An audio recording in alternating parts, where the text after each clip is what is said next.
മലബാർ സമരാനന്തരമുള്ള പൊള്ളുന്ന കേരളം, അഭയം നഷ്ടപ്പെട്ട അനേകം മനുഷ്യർ, അനാഥരുടെ ആധിക്യം, പട്ടിണിയുടെ നിറഞ്ഞാട്ടം, വിദ്യാഭ്യാസ സംവിധാനങ്ങളുടെ തികഞ്ഞ അഭാവം, വിശ്വാസ ശൈഥില്യത്തിൻ്റെ അണുബാധ, മലയാളി പണ്ഡിതധിഷണകൾ ചേർന്നിരുന്നപ്പോൾ കേരളം മറ്റൊരു സൂര്യോദയത്തിന് സാക്ഷിയായി.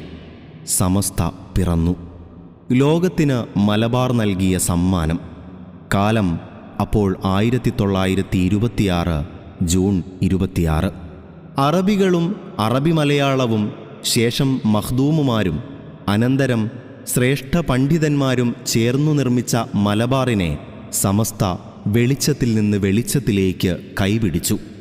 മസ്ജിദുകളും മതപാഠശാലകളും നിർമ്മിച്ചു. പാരമ്പര്യത്തെ പൊന്നുപോലെ കാത്തുവെച്ചു. മലയാളികൾക്കാകെയും ദിശ കാണിച്ചു. അറിവും അദബും ആത്മജ്ഞാനവും പകർന്നു. വിശ്വാസം, രാഷ്ട്രീയം, സംസ്കാരം തുടങ്ങി പൊതുജീവിതത്തിൻ്റെ അലകും പിടിയും മലയാളി മുസ്ലിംകൾ സമസ്തയിൽ നിന്ന് പരിശീലിച്ചു. സമസ്തയുടെ വെളിച്ചപ്രവാഹത്തിൽ 1000 ജ്ഞാനസത്രങ്ങളിൽ അറിവിൻ്റെ വിളക്കു തെളിഞ്ഞു. അനവധി പണ്ഡിതരും ജ്ഞാനികളും അതുവഴി പിറന്നു. ഭക്ഷണം, പാർപ്പിടം, ആതുരം, സേവനം, ഭൂമി മനുഷ്യർക്കുമേൽ കരുണാവർഷം പെയ്തിറങ്ങി. ആബാലവൃദ്ധം മനുഷ്യരെ സമസ്ത തൊട്ടു. അനന്തരം മലയാളി മുസ്ലിംകൾക്ക് സമസ്ത എന്ന അധിക വിലാസം കൈവന്നു.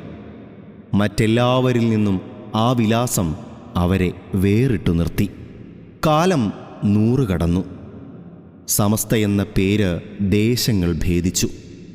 രാജ്യത്താകെയും അതിനപ്പുറവും സമസ്തയ്ക്ക് ചില്ലകൾ വിടർന്നു.